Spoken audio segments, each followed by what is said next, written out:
जय गुरुदेव, जय गुरुदेव, जय गुरुदेव। हमारे ज्ञानियों ने शास्त्रकार प्रणेता ने, जिन्होंने सारा का सारा शास्त्र डिकोड किया, मंत्रों में, श्लोकों में भर दिया ज्ञान को, उसे हम डिकोड करना है। अब डिकोड करने के बाद में हमने शास्त्रों का श्रवण बड़ी ही श्रद्धा और समर्पण के साथ में, हृदय चक्र के साथ में हमने उनको समझा, जाना। अब हम अपने ज्ञान का विकास करते हैं, हम विशुद्धि चक्र में ऊपर उठते हैं। अब इसको हम एक एक चीज़ों को समझना है और जानना है, ताकि हमें ज्ञान विकास हो। ज्ञान का ये हमारा आत्मज्ञान होता है कि हमारे अंदर से प्रकट होता है, क्योंकि प्रत्येक जीव को, जब जिसको भी कैवल्य होगा उसको और किसी दूसरे में कोई भेद नहीं रह जाता, एटर्निटी, सब नॉलेज होता है। हम सबसे पहले ज़्यादा समय नहीं वेस्ट करते। शास्त्रों में पूरे विज्ञान को, पूरा हमारा एग्जिस्टेंस को डिकोड किया है। गणपति, सबसे पहले हम कहते हैं श्री गणेश। गणेश क्या होते हैं कि हम सृष्टि के आरंभ को, हम शुरुआत को कहते हैं। गणेश की प्रतिमा एक डिकोड करती है। हाथी का मस्तक मतलब ज्ञान, हाथी का ज्ञान बहुत, बुद्धि बहुत विकसित होती है और हाथी को पिछले जन्म तक याद रहते हैं। ज्ञान मैंने मेमोरीज, वेरी स्ट्रॉन्ग मेमोरी, और बहुत विवेकशील होता है, बहुत क्वालिटीज़ होती हैं। हाथी का मस्तिष्क का ये एक सिम्बॉलिक है, कोई सर काट के नहीं रखा गया है। सर का मतलब होता है एक सिम्बॉलिक, समझाने के लिए होता है एक। और गणपति को शिव और पार्वती के संसर्ग से नहीं, पार्वती के मैल से उत्पन्न हुए हैं गणपति।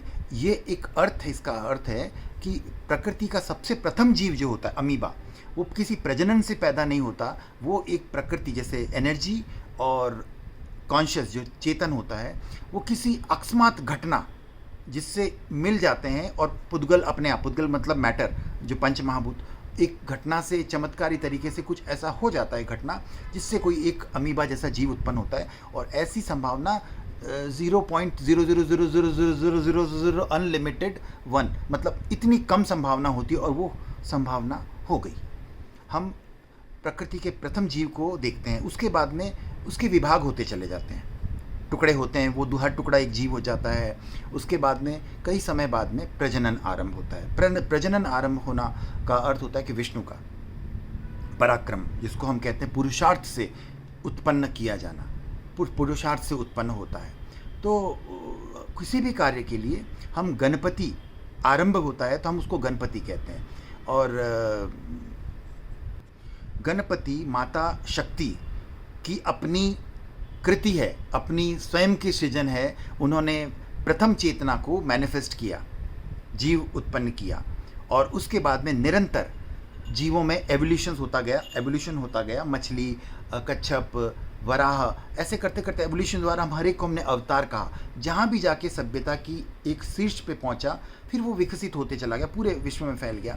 फिर विकसित होते ही करोड़ों वर्षों की प्रक्रिया चलती है। तो इस तरह से विकसित होते होते श्रेष्ठतम मनुष्य बना। मनुष्य जब श्रेष्ठ बन जाता है तो मनुष्य का यंत्र होता है।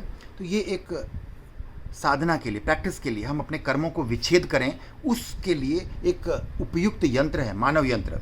यहाँ मोक्ष और मानव मानी परमात्मा में और मनुष्य में के बीच में दूसरा कोई जन्म नहीं होता।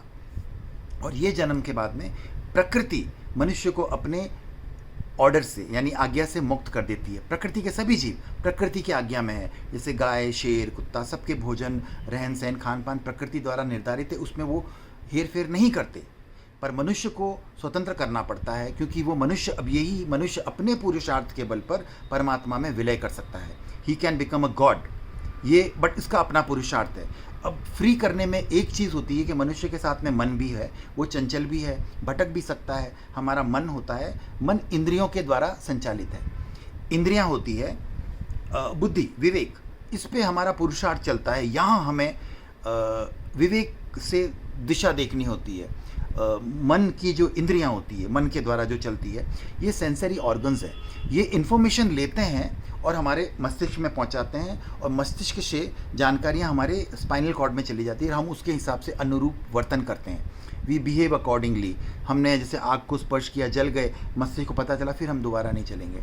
परंतु मन का भटकाव क्या होता है, हम इंद्रियों के सुखों में, लाइक ये मैसेज लेने वाला कंडक्टर जो है, हम इसके अंदर जो आनंद है ना, उस आनंद में भटक गए। हम मैसेज पहुंचा ही नहीं रहे, हमको बस यही मज़ा ले रहे हैं, जो भी होता है रास्ते में भटक गए। तो पूरी दुनिया इसमें जाके अटक जाती है। बिकॉज ये एक ऐसा मनुष्य बनने के बाद में एक ऐसा सर्टिफिकेट है जहाँ पे अरबों में एक ही पास हो पाता है। जैसे बड़े बड़े एग्ज़ाम्स होते हैं ना, उसका परसेंटेज वाइज बहुत होता है कि पूरे भारत में 1 लाख लोगों ने एग्ज़ाम दिया, उसमें 3 या 4 पास हुए। ये इस तरह का हो जाता है। जितना सर्वोच्च ज्ञान होगा, सर्वोच्च उपलब्ध, सब भटक जाते हैं। मानव मस्तिष्क इन्फॉर्मेशन लेता है, ऑर्डर नहीं लेता। लेकिन हम लोग क्या करते हैं, धर्म और आध्यात्म की जो हृदय चक्र से जाना है, ज्ञान से समझा नहीं, डिकोड नहीं किया, तो हम लोग क्या करते हैं कि हम आज्ञा लेते हैं, परमात्मा ने ऐसा कहा वैसा करेंगे, लेकिन वो आज्ञा लेता नहीं, थोड़े टाइम बाद में वो भटक जाता है। और हर व्यक्ति भटकता है, एक लंबे टाइम में, कोई कम समय में, कोई अंत में, परंतु ज्ञान प्राप्त नहीं कर सकता, क्योंकि वहाँ से उसके लिए तो आज्ञा चक्र पे ही ज्ञान, विशुद्धि चक्र में ही आना पड़ता है। आप आगे बढ़ोगे तभी आपको ज्ञान होगा। भावनाओं से आपको ज्ञान प्रकट नहीं होगा। भावनाओं से ज्ञान आप ले सकते हो, कंठस्थ कर सकते हो, उसको चिंतन मनन के लिए आपको ऊपर आना पड़ेगा।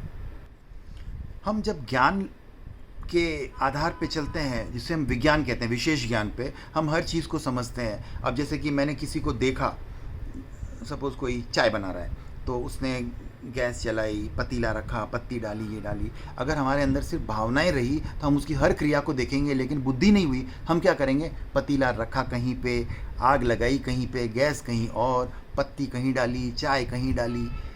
अब 10 मिनट तक या 10 जन्म तक बैठे बैठे वेट करेंगे, चाय तो नहीं बनेगी। बस वही है कि भाव कर रहे हैं कि भाई उन्होंने भी ऐसे ही किया था, ये ऐसे किया था, वैसे किया था। ऐसा नहीं होता है। बुद्धि होती है सही समय पे सही जगह। आपको पता होना चाहिए, आपकी आँख है, ये कान है, ये नाक है, ये सभी अंग मिलकर एक शरीर होता है। उसी तरह से ज्ञान के प्रत्येक वस्तु, प्रत्येक कंटेंट्स मिलकर एक होता है। ये कोई अलग अलग संप्रदाय संस्कृतियों में बट गया है, सब मिलकर, सब बिखरे हुए मोती को मिलकर सिस्टमेटिक तरीके से चलना पड़ता है।